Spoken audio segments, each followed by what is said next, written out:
and also attitude, tolerance, important things to me. Like, let's say there was a time in my life that if someone was rude to me, I wanted to be rude back. That was my natural instinct.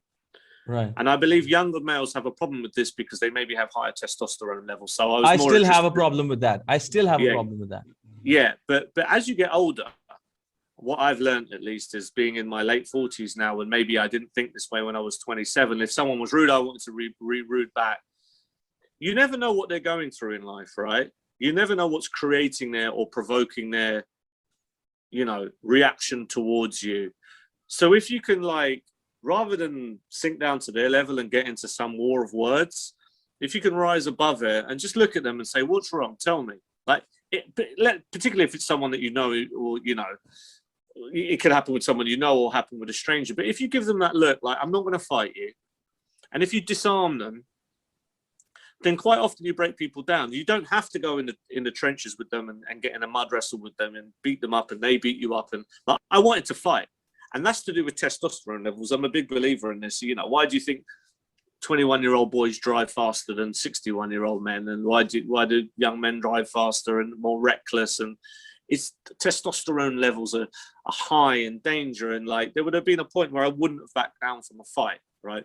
I probably would have. I would have weighed up the odds and see if I could win. But if I thought I had a chance, I would have just gone toe to toe.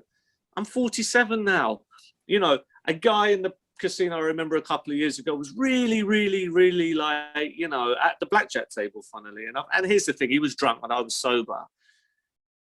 And it was a packed table of blackjack, and I think I split something I shouldn't, or I hit something, or I was just messing around or whatever. And he lost his hand and he got really annoyed and he was drunk and he was cursing at me and everything. The old me would want to break his neck, right? Or do something violent or macho or egotistical or whatever. But the new me was like, I just turned around to him and said, buddy, listen, you're embarrassing yourself. You're a grown man. You've had too much to drink. We don't know each other. There's ladies present. You're cursing. You are embarrassing yourself. I mean, you're a young guy. You're in your early 30s. What would your parents think if they could see you right now, the way you're behaving?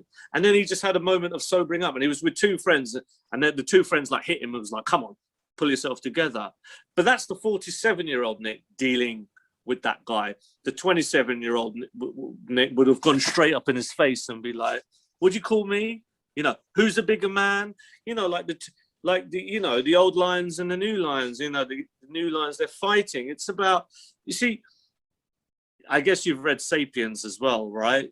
I haven't, but it's on my radar. I bought it, I have it, and it's just like I haven't read it. It's one of those. I mean, someone like you will get to it, and it's like we have hundreds of thousands of years of blueprint in us.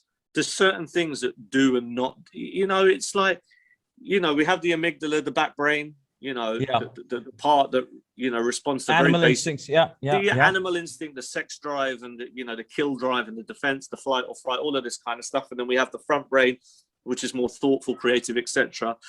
It's hard to fight the amygdala sometimes. You can go, I'm a pacifist, I don't hit people, I'd never get in an argument. Well, I tell you what, that same guy that's the pacifist that wouldn't hit anyone, wouldn't raise a finger, rises above violence, let him walk down the road with his girlfriend and let a guy try and grab his girlfriend and see what he will do. He will turn into fight. Yeah. It's natural. He can't, if someone attacked someone he cared about or loved, he will go from a pacifist into someone that would show aggression, because ultimately he's got milliseconds to deal with something of danger, and certain things kick in, and those certain things have been hundreds of thousands of years of human development, and but we're not lions. We're not, we're not cheetahs or whatever. We're not animals. We are humans, and we're very clever. Look what we're doing to the world and the environment at the moment. We know exactly how to manipulate. The humans are the most manipulative things on the planet, right? 200 years ago, we were a population of 1 billion. 220 years later, we're a population of 6 billion people. There's a lot. Mother Earth is under a lot of pressure. All that food that needs to be produced, all that meat that needs to be consumed. Negranu tweeted yesterday about how much the cows are eating and drinking every day in terms of food and water. It's like 8 times what humans are consuming every day. I mean, but anyway, I digress a bit. But what I'm trying to say is that human development, instinct, neural pathways, addiction, like a lot of it is not in your control. A lot of it is not in your control. So all you can do is observe yourself, almost see your patterns, and then avoid slipping,